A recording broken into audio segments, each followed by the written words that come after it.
Assalamualaikum warahmatullahi wabarakatuh. Halo teman-teman, pada kesempatan kali ini saya akan menjelaskan materi hakikat, fungsi, tujuan, dan prinsip evaluasi pembelajaran.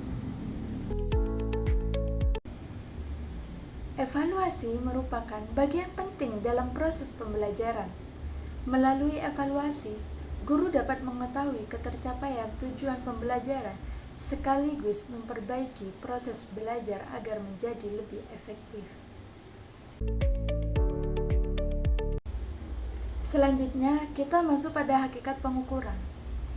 Pengukuran adalah proses memberikan skor atau angka terhadap kemampuan peserta didik menggunakan instrumen seperti tes tertulis, tes lisan, atau tes praktik. Hasil pengukuran berupa data kuantitatif yang selanjutnya digunakan dalam proses penilaian.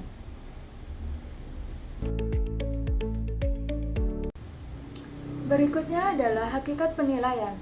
Penilaian merupakan proses menafsirkan hasil pengukuran berdasarkan kriteria yang telah ditetapkan. Melalui penilaian, guru mengetahui tingkat pencapaian kompetensi peserta didik serta menentukan tindak lanjut seperti remedial atau pengayaan. Selanjutnya adalah hakikat evaluasi. Evaluasi merupakan proses mengumpulkan dan menafsirkan informasi mengenai proses maupun hasil pembelajaran sebagai dasar pengambilan keputusan. Melalui evaluasi, guru dapat mengetahui keberhasilan pembelajaran dan menentukan perbaikan yang diperlukan. Selanjutnya, terdapat perbedaan antara tes, pengukuran, penilaian, asesmen, dan evaluasi. Tes merupakan alat untuk memperoleh data kemampuan peserta didik. Data tersebut diolah melalui pengukuran, ditafsirkan melalui penilaian, dilengkapi dengan asesmen. Kemudian digunakan dalam evaluasi sebagai dasar pengambilan keputusan pembelajaran. Berikutnya, kita masuk pada fungsi evaluasi pembelajaran.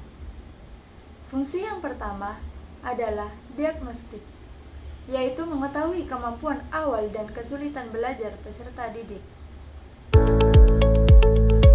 Fungsi yang kedua adalah seleksi dan penempatan, yaitu membantu menentukan kenaikan kelas, kelulusan, atau penempatan sesuai kemampuan peserta didik.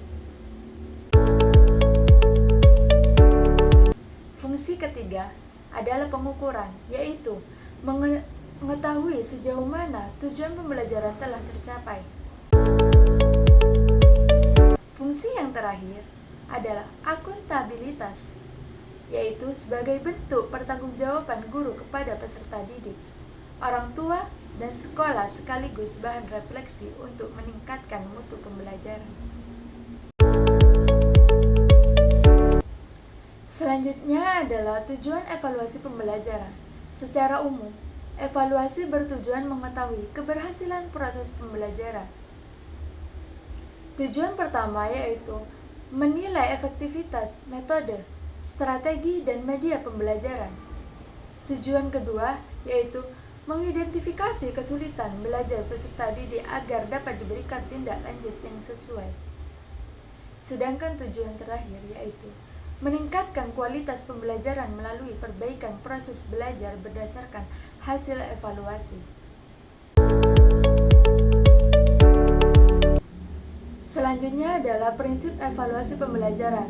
Prinsip yang pertama adalah validitas, yaitu evaluasi harus mengukur kompetensi yang sesuai dengan tujuan pembelajaran.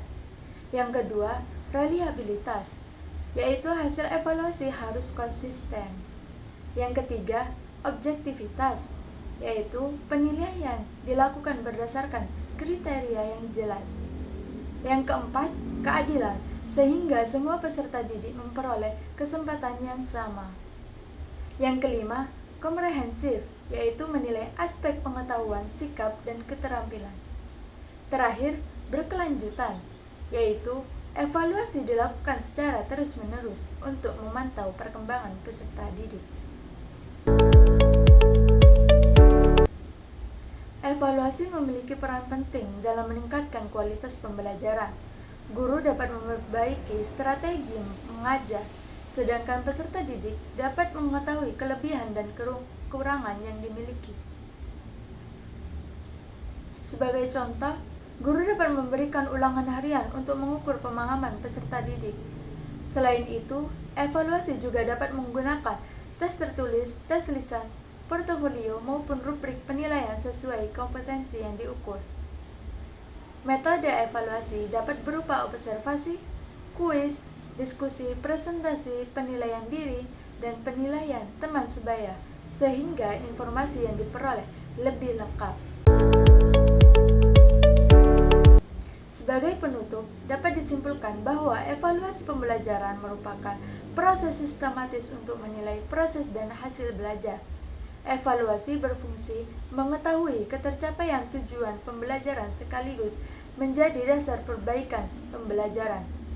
Oleh karena itu, evaluasi harus dilakukan secara valid, reliable, objektif, adil, komprehensif, dan berkelanjutan agar tujuan pembelajaran dapat tercapai secara optimal.